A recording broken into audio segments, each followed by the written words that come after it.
Seja bem-vindo a este canal. Aqui eu falo sobre orçamento, planejamento e gestão de obras. Nesse vídeo de hoje eu quero passar um bizu para você sobre a importância de você ter um orçamento bem detalhado para a tua obra. Tudo que acontece numa obra, tudo que é aprovado, tudo que é analisado em relação a custo, se é viável ou não financeiramente, se é executado, parte de um orçamento. Para você ter esse orçamento detalhado, para você ter esse quantitativo, as etapas dos serviços, os valores unitários de cada etapa, material, especificação, tudo tem que partir de um projeto. Tá? Então não adianta não existe a possibilidade de você elaborar um orçamento estimativo e dizer que ali vai dar certo na hora de executar, você resolve. Não tem como, turma, não tem como. Muitos fazem um orçamento por metro quadrado para construir uma casa, se baseando no CUB, que é um valor totalmente fora do mercado se você for colocar em prática em comparação com o orçamento executivo. Então tem que ter um orçamento detalhado, beleza? Então qual a importância disso? Quando a gente recebe um projeto para poder fazer um orçamento detalhado, todas as informações que a gente precisa ter para aquela obra vai estar dentro de um projeto.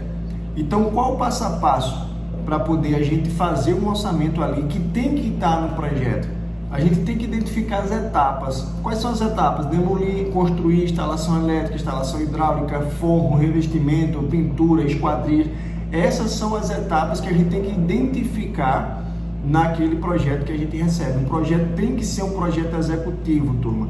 Não adianta fazer um orçamento estimativo em cima de um projeto onde não tem todas as especificações, onde não tem detalhamento. Você vai acabar estimando uma coisa, um custo, um serviço, um quantitativo, um valor em cima de algo que não está concreto. Tá? Então, primeiro identificar as etapas, depois você vai identificar os serviços. Então, quais são os serviços? Dentro de demolição, se tratando de uma reforma, por exemplo, demolir parede da cozinha, demolir parede do quarto 1, demolir parede da varanda para integrar com a sala. Então, isso são os serviços daquela etapa.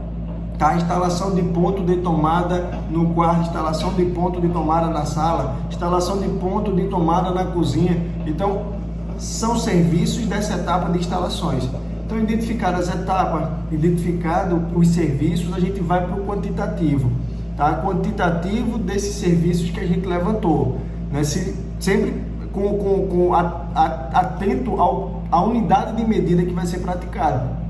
Então, por exemplo, demolição de alvenaria, né? Tem pessoas que estimam uma verba para toda etapa de alvenaria, de demolição de alvenaria. Quando você estima uma verba, por exemplo, você não tem um controle total daquilo ali, você não tem como metrificar, não tem como fazer a medição daquela mão de obra. E aí você acaba ficando refém do quanto eles vão te pedir em relação a isso. Então, quando eu falo unidade de medida dentro de cada serviço, é de fato que você consiga levantar, consiga medir, consiga quantificar o de fato que vai ser feito. Beleza? Passando para a próxima etapa, a gente vai ter a etapa de levantamento de custos, onde você vai levantar custo unitário da mão de obra, custo unitário de material e custo da prestação de serviço de terceirizados, como granito, esquadria, forro de gesso. E você vai ter esses três valores. Então, para você fechar um custo total de uma obra, você precisa seguir esse passo a passo, ter esses três valores, mão de obra, material e prestação de serviço, para chegar no teu custo final em relação àquela obra. Lembrando que esse custo final, ele envolve o custo que você tem também, que são os custos indiretos. Né? Isso que eu estou falando aqui em relação ao que tem no projeto são custos diretos. Mas você tem um custo indireto de um estagiário em campo, você tem um custo indireto de um encarregado, de um técnico de edificações, se tratando do porte da obra, até de um engenheiro na obra. Você tem um custo indireto do teu deslocamento para visitar aquela obra, você tem um custo direto da tua hora trabalhada para ir gerenciar aquela obra.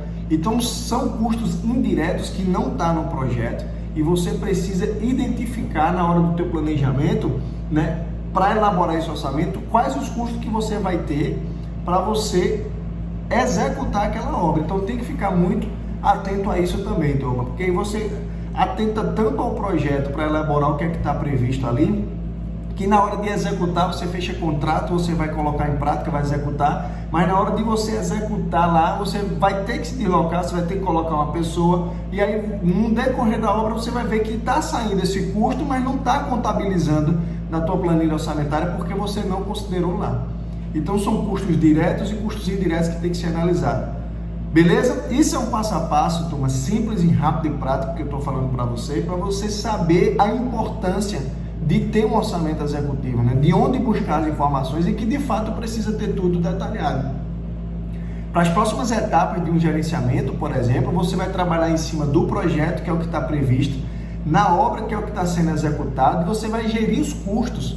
Então, se eu estimei aqui 10 mil reais de forro de gesso, na hora que eu vou fazer minha cotação para colocar em prática, para contratar um prestador de serviço e executar, essa especificação tem que estar dentro do meu projeto, a execução dele tem que estar dentro do que eu estou prevendo, o quantitativo tem que estar batendo e o custo dele tem que estar dentro do que eu considerei no meu orçamento. Isso é um gerenciamento e a gestão em si, como um todo, ela parte de um orçamento, ela parte de um orçamento bem detalhado, de um planejamento bem detalhado que saiu de um projeto também bem detalhado. Então, de tudo que eu estou falando aqui, turma, não existe uma etapa mais importante que a outra. Uma etapa, ela é relacionada à outra, ela alimenta a outra. Então, para ter um plano de gestão, precisa de um planejamento, que precisa de um orçamento, que precisa de um projeto. Então, uma não elimina a outra, né? Todas elas são importantes e esse conjunto é o que faz a tua obra não ter dor de cabeça durante a execução. Beleza? Se gostou desse vídeo, deixa o like, compartilha, comenta. Qualquer dúvida, coloca aqui nos comentários que eu respondo. E até o próximo vídeo.